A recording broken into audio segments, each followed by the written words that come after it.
Good morning, YouTube fam. It is 8:20 a.m.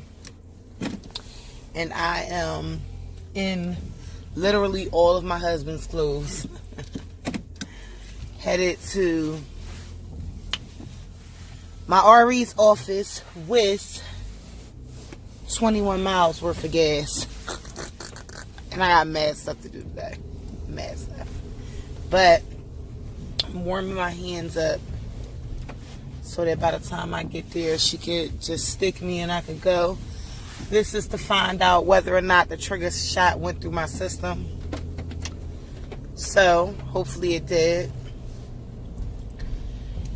Oh man, I am drinking mostly Gatorade today. They just told me to keep myself, oh, you know what, no. They told me to keep myself, sorry, I'm trying to figure out which way I'm going. I had to realize I'm not going to work. But, yeah, they told me to keep myself really hydrated. So, that's what I'm doing. I'm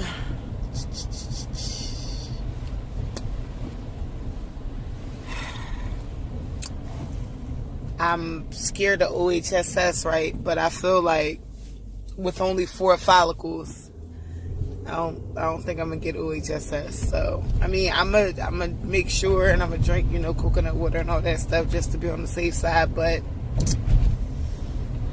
just don't think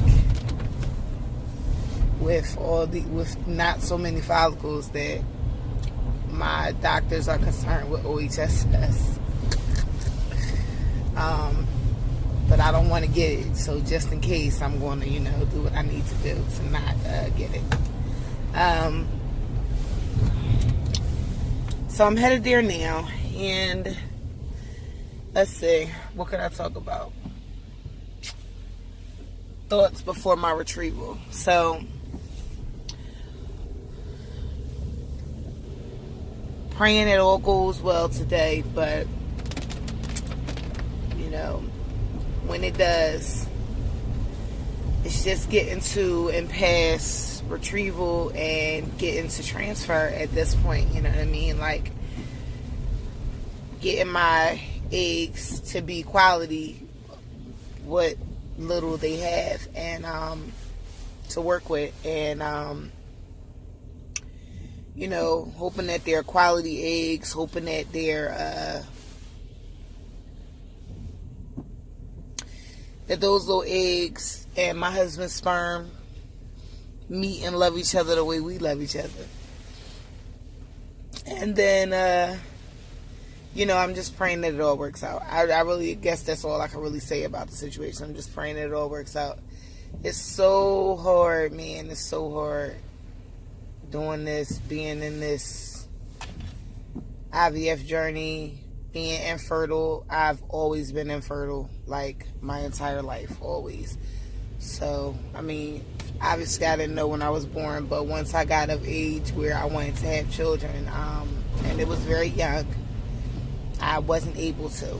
And it was always quite frustrating. It was always like really stressful because I've been trying for so long, and both times I got pregnant, it went into each one of my tubes. So those weren't the right times to get pregnant. And I just feel like now that I'm married and I'm, I have a good career and, things are going okay, I feel like, this is the time, and, maybe I could, do it, maybe. And I just want to be like prayerful about it. It's so tough, man. Like, this IVF journey was rough, and, it is what it is. But I ain't going to ramble on too long and make y'all be like, all right, that's it. Like, we not about to sit here and watch this nonsense. But I'm going to get up to this RE's office. This is raining, like, a lot. Not, like, crazy, but it's raining. So I'm going to get up here, get this blood drawn before the blood run. The blood run is just making sure that I can get my results back today. So I got to get up here before the blood run is over. And once that's done, when they call me and give me my results, I will let you guys know. So I'm just I mean, you won't be able to pray for me, but hopefully you're praying for me since last night. But keep me in your prayers, guys, and your thoughts. And I will see you guys in the next video. Make God a part of all of your decision making. Welcome to all my new subscribers. I'm so happy that you could join us.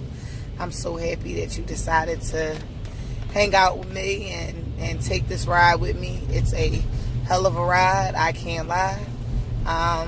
The ups and downs have been roller coaster style, and I'm sure there'll be plenty more loops for us to go through as we go through this process.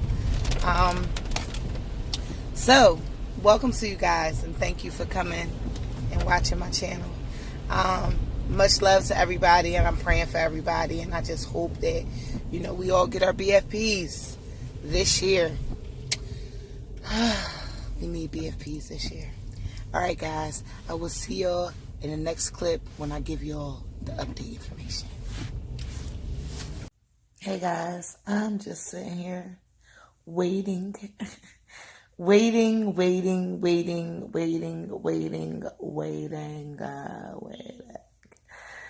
That's what IVF is, man. A big waiting game.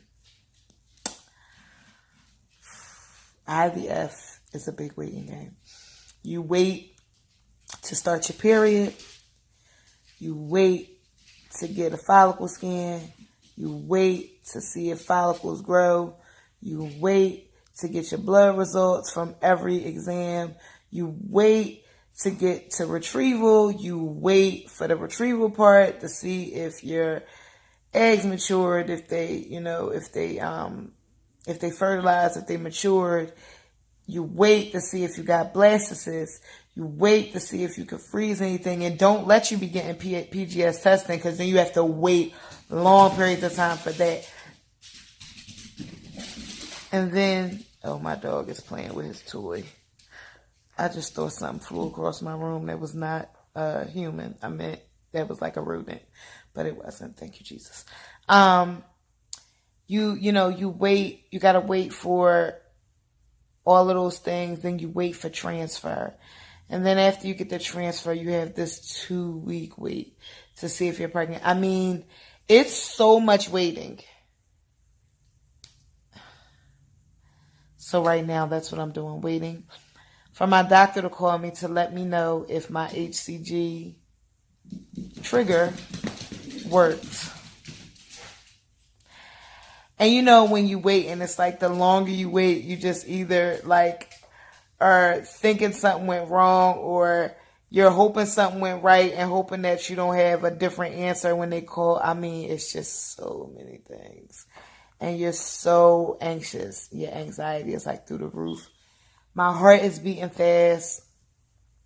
I get nervous every time my phone rings. I really don't want anybody to call me right now except for them. And of course, everybody is calling me, and you're just like looking at your phone like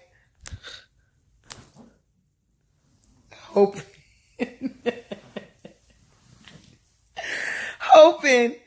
that it's them, and it usually isn't, and you're just like, what the heck, man? Guys, we are infertile women. We really rock. We rock. All right, because we endure some hard times before we get our rainbow after the storm, man. I've had a stormy 2 years. My mother passing away in 2017. And then I had to get through the first year of her being gone, which was 2018. And now I'm walking into the second year of my mom being gone. And man, it just has not gotten easier yet. Every day I just be like still in shock that she's like gone. I just be like, my mom is really dead. Like, what in the world? Like, and her anniversary, well, the anniversary of her going is like coming so quick. And I take off the week of my mother's death, the day that she died. I don't go to work on that week for that entire week. But my mother had a long, process before she passed away. And if you guys have been following my channel since the beginning, since I started it, then you know that she had a aneurysm in my car. Just taking a ride, hanging out like we always did. And she had an aneurysm. And in this aneurysm, the aneurysm happened inside of my car. And I was driving, and that happened on February 8th after I purchased the dress that she was going to wear to my wedding. So, that happened on February 8th. And it's crazy because all of my stuff, if I get to the stage of having a 5-day blast transfer, then the first day that I would be testing is on February 8th, when my mother had that brain bleed. And I just thought that was crazy. And it would just be such a blessing if I had a good memory on that day rather than not, So, and just having a good memory of this month, of the month of February period, because, with her having a stroke on February 8th and not passing away until February 25th, I spent every day from February 8th to February 25th in the hospital. And when I say every day, I mean every single day. I stayed there for 2 weeks and slept there for 2 weeks in the waiting room of the intensive care unit. And then I was there every day from the time visiting hours started until the time I had to be to work. And I worked pretty late, got off really late, and I still got to the hospital every morning. I would get off at 3:30 in the morning, 3 o'clock in the morning, and I was home. I was back at the hospital by 7 o'clock when visiting hours started again. And I did that every single day. So from February 8th to February 25th, that's all I seen was Lourdes Medical Center in Camden, New Jersey. So February is not the greatest month for me, but it would just be great if February could be a happy experience instead of such a painful experience. But only the Lord knows what will happen in the next few days, few weeks.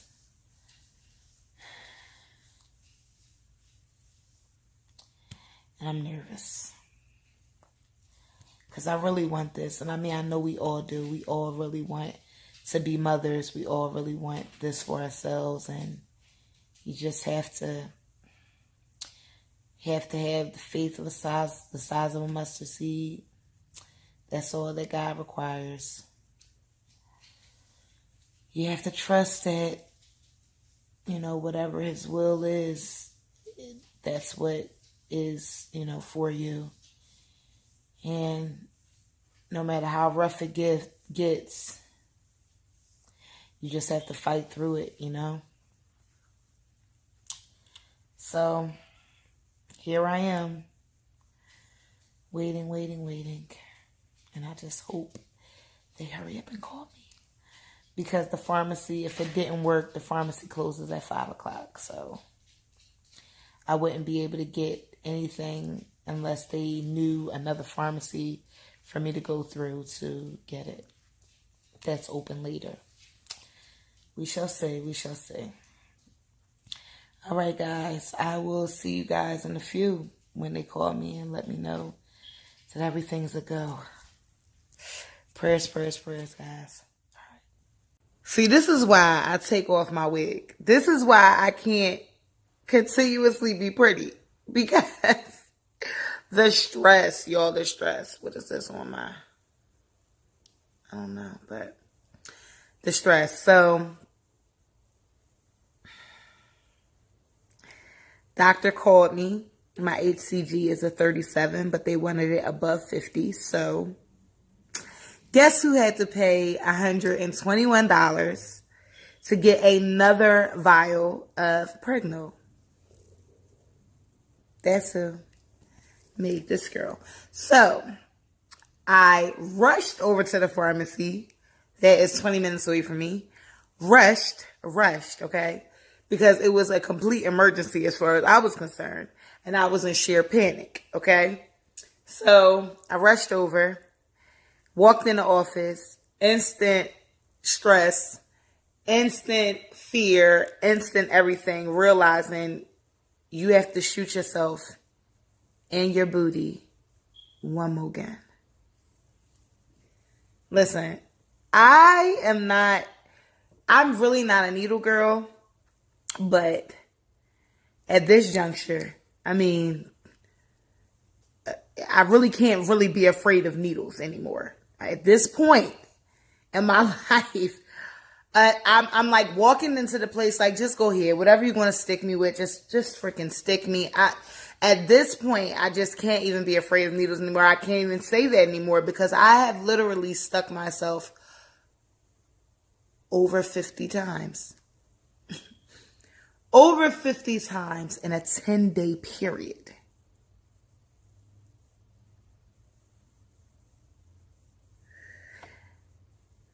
Long story short, guys, I stuck myself again in the butt. And she told me to draw up the 2 cc's of, like I guess the sulfate or whatever, water solution, whatever it is. And I drew 2 cc's up. I put the 2 cc's inside of the vial. But she only wanted me to draw up 1 cc to inject. So I drew up 1 cc. I iced my butt. I tried to ice my butt and then I got fed up. Last night or this morning, 2 a.m., I iced my butt for about 20 minutes before I stuck myself with the needle. I probably iced my butt for about 2 minutes this time. Just because I just wanted to hurry up and get it over with. And all it was doing was building my anxiety. All it was doing was just making me, fearful and scared. And I had to do it myself this time as my husband is at a workers comp hospital. So, or not workers comp, but he got hurt on the job. So he had to see like the SEPTA doctors. So he's at that appointment and they called me like, you need to shoot yourself again. So I had to like rush over and I had to do it myself. And he was like, can you wait? And I was like, they said to do it right away. So that's what I'm left with. Either or. It was at 37. I'm good to go for tomorrow. Thank you, God. They were like waiting for blood results and all kinds of stuff. And I'm just so nervous and panicked at this point. I just called my nurse, Jessie, and just was like, listen, can I just give you all my login information and you could just go on my pen medicine and just go on there yourself and look at all the results. Like, rather than me trying to screenshot each and every result because they came separately. So I gave her my login information, my password. She was like, actually, this worked perfectly because I was able to print all the results. Perfect. I don't have anything going on that needs to be withheld from the people that are trying to give me children anyway. So it is what it is. Sent that over. She got that. Everything's good.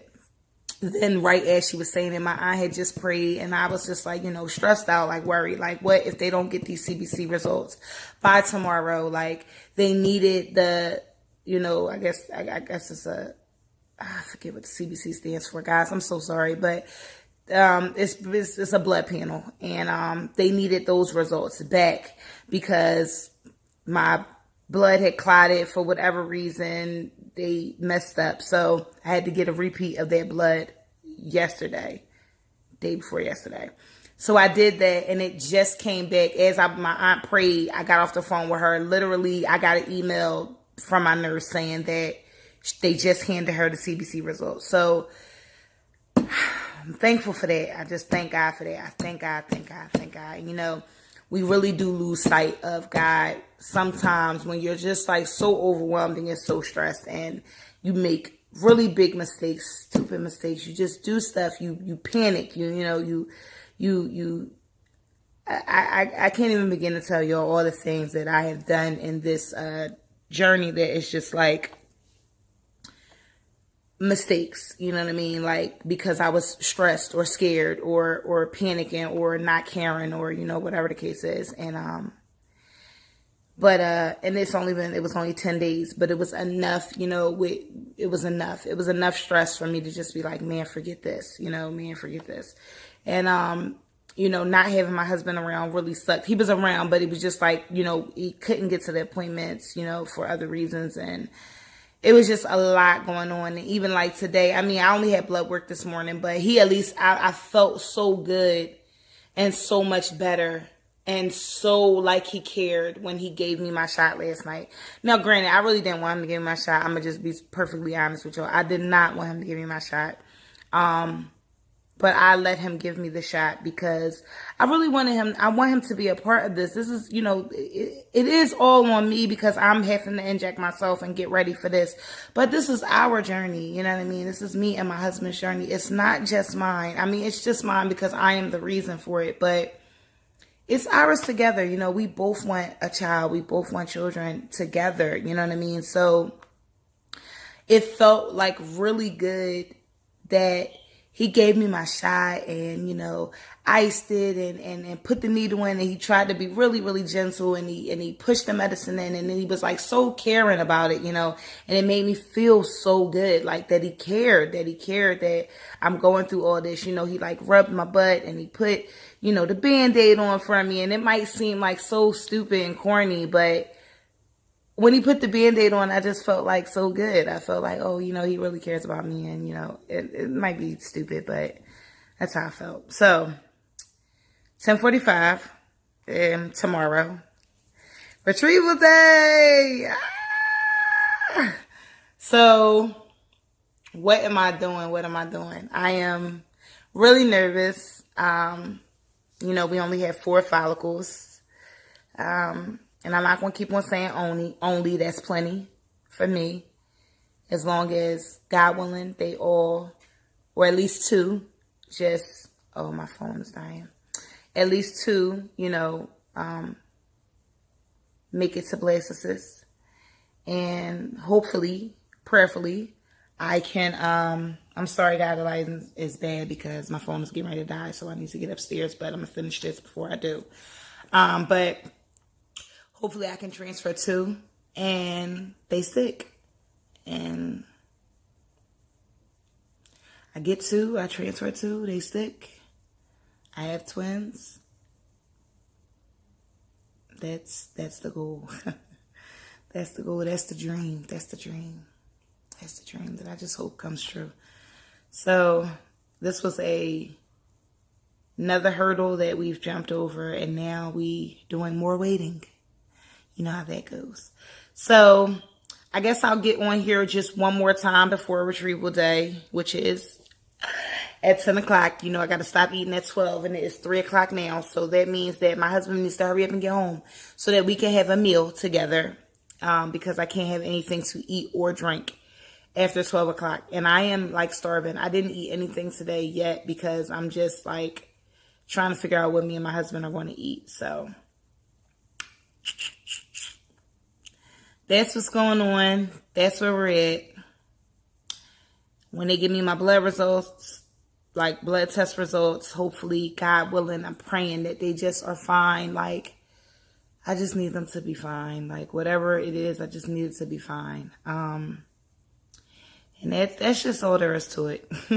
I'm going to come back on one more time, probably. I really hope this video isn't too long, but I feel like it's about to be a 30-minute video. I don't want it to be 30 minutes. So hopefully I can, shave it down to like 20, 15 or something like that. Because this is already 10 minutes. So I'm about to hurry up and get off here. So maybe I will make this the last one until retrieval day. And yeah, that's what we're going to do. So I will see you guys tomorrow. Tomorrow is retrieval day. No, I don't have any fancy socks. However,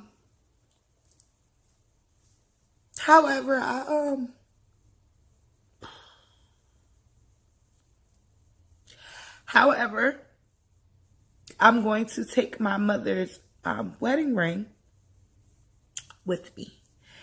And that's what I'm going to do. I have a little green, like, Lucky Charm tights and a white t-shirt and a little sweater, some sneakers. And I'm going to just bring my mother's ring with me. So hopefully that be my luck. And of course, you know, I'll have lots of fun afterwards when I get to eat crazy foods that are salty. All right, guys. See you on my next video. Make God a part of all the decision making, and be sure to like this video if you liked it. Hit that subscribe button so you can be notified every time I make a video, and hit that subscribe button so that you can come to my channel, and the bell notification so that you can be notified every time I make a video. I'm all over the place today, guys. All right, I'll see y'all tomorrow for Retrieval Day.